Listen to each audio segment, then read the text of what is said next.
आनंद Dubey, Samajwadi party कह रही है कि भारत पाकिस्तान से बदतर हुआ जा रहा है जी। ये तो बड़ी बात हो गई नहीं?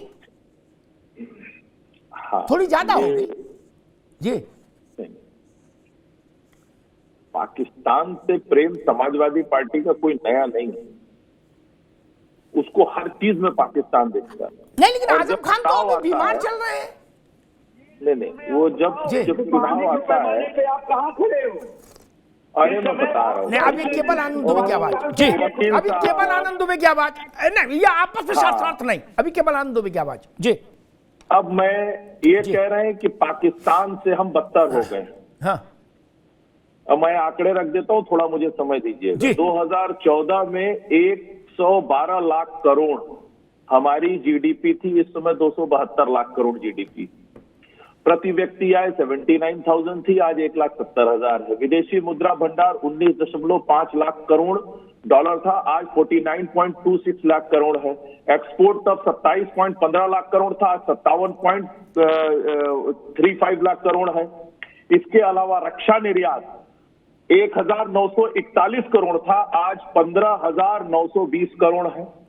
और बता देता हूं, जो ये बात करते थे ना राम मंदिर के समय में कि अस्पताल क्यों नहीं बना रहे, मैं उस पार्टी की भी बात बता देता हूं। पहला एम्स 50 के दशक में बना, और दूसरा एम्स आपको पता है कब बना? 2003 में अटल बिहारी वाजपेयी की सरकार ने 6 एम्स की घोषणा की थी, यानी 50 साल में एक एम्स भी नहीं बना पाए। अब मैं बता देता हूं, जो पाकिस्तान से बदतर की बात कर रहे हैं, मेडिकल कॉलेज 2014 में 387, आज 692, एम्स 6, आज 24, यूनिवर्सिटी 723, आज 1472, IIT 16, आज 23, IIM 13, आज 20। और 50-60 साल की शासन में न गरीबों को मकान दे पाए, न शौचालय दे पाए, न खाना बनाने के लिए गैस का कनेक्शन दे पाए, न इलाज के लिए आयुष्मान कार्ड दे पाए। हमने 12 करोड़ शौचालय, 50 करोड़ जनधन अकाउंट, 4 करोड़ लोगों को घर, 12 करोड़ किसानों को साल में 6,000 से ज्यादा, 12 करोड़ लोगों से ज्यादा को उज्ज्वला LPG कनेक्शन, और इसके अलावा आयुष्मान कार्ड दिया इलाज के लिए। ठीक है। और आज भारत की अर्थव्यवस्था कहां पहुंची है ये बताने की जरूरत नहीं है। और हम जल्द तीसरे नंबर की अर्थव्यवस्था बनेंगे आने वाले समय में।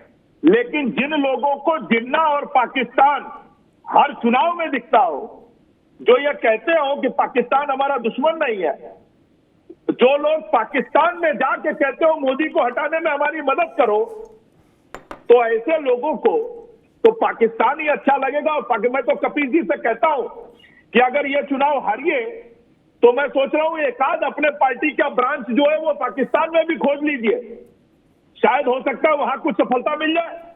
ठीक, वहां भी ब्रांच खोल सकते हैं, कोई दिक्कत नहीं। विकास श्रीवास्तव जी, बड़ी बात कह दी आपके सहयोगी ने, जो उत्तर प्रदेश में आपका लीडर है गठबंधन का, जो पार्टी, कि भारत की स्थिति पाकिस्तान से भी बदतर होती जा रही है। ये बहुत ज्यादा नहीं बड़ा हो गया बयान? और ये बयान टेस्ट पे जाएगा भाई, ये अप्रैल के दूसरे हफ्ते से वोट पड़ना शुरू होगा, बयान टेस्ट में आएगा, ननकू और रज्जाक दोनों वोट करेंगे। मेरा जीवन बदतर हुआ है, बदहाल हुआ है, ये ठीक है, ये मुझसे अच्छा कौन जानता? पार्टी तो कोई नहीं जानती मुझसे अच्छा, मेरे पेट में खाना है कि नहीं ये मैं ही जानूंगा ना। तो पाकिस्तान से बदतर हिंदुस्तान हो रहा है, इस पर चुनाव हो जाएगा, इस पर चुनाव हो जाए। विकास जी,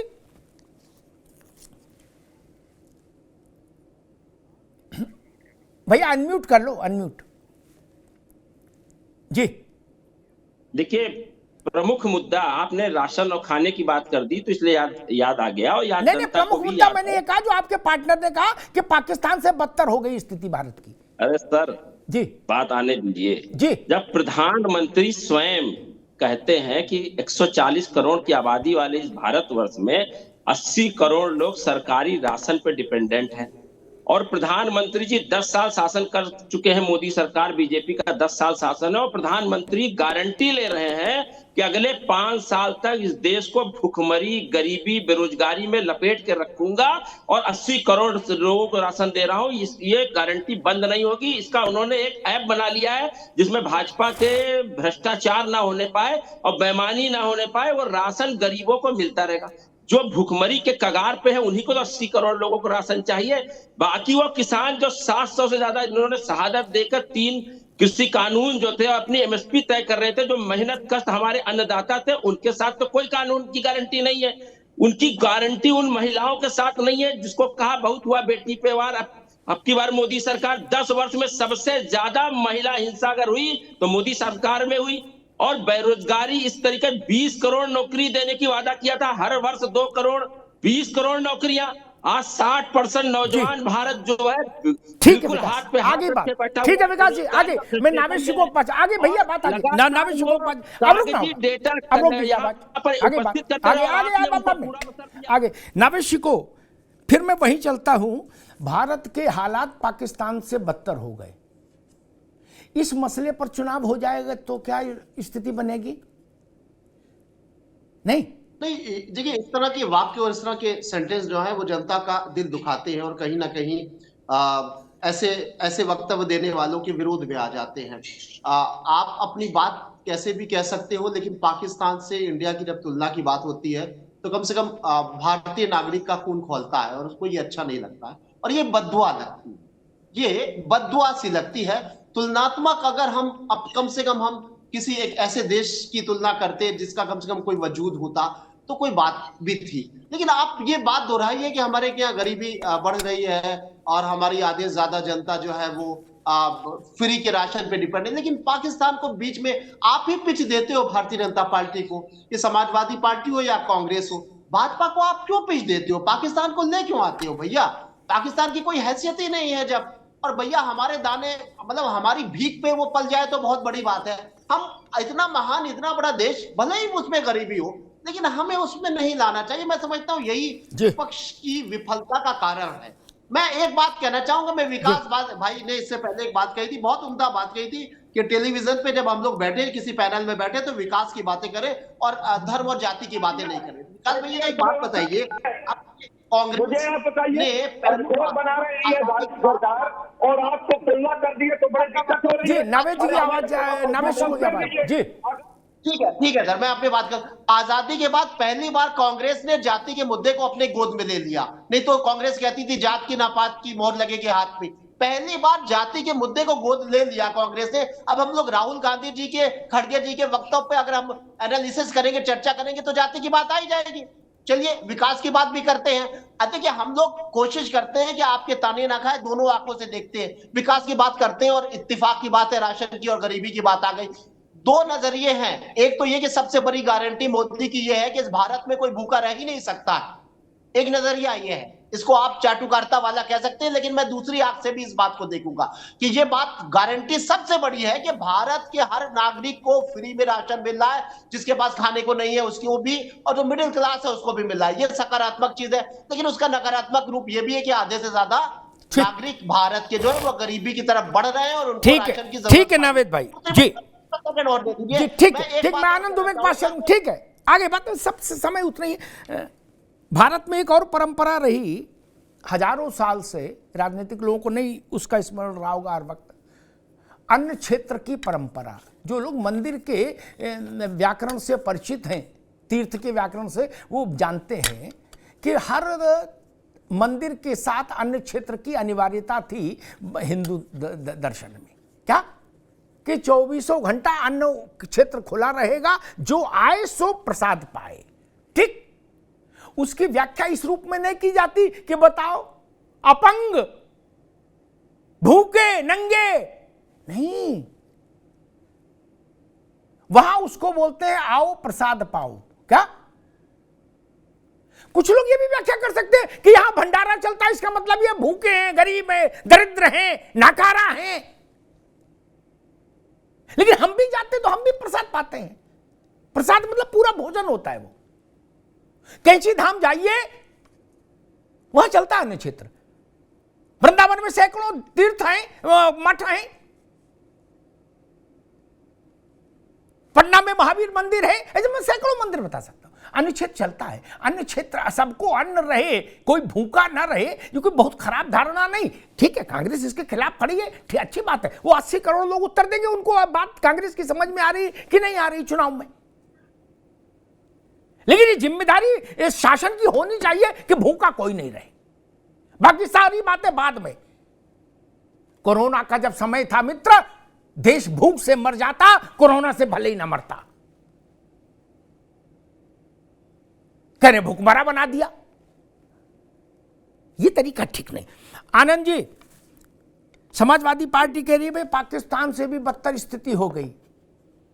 क्या इस मुद्दे पर रेफरेंडम नहीं हो जाना चाहिए देश में? जनमत संग्रह हो जाए, चुनाव आ ही गया, अब तो अलग से जनमत संग्रह नहीं कराना कि भारत की स्थिति पाकिस्तान से। हमने एक आंकड़ा पढ़ा था टाइम्स ऑफ इंडिया में, नावेद बाबू आप भी सुन लो। टाटा ग्रुप की टोटल जो एसेट है वो पाकिस्तान की एसेट से आगे बढ़ गई। क्या टाटा समूह पाकिस्तान की हैसियत से बड़ा हो गया? भगवान का नाम लो। क्या? और सपा ने बता दिया कि भारत की स्थिति पाकिस्तान से भी बदतर हो गई। आनंद जी,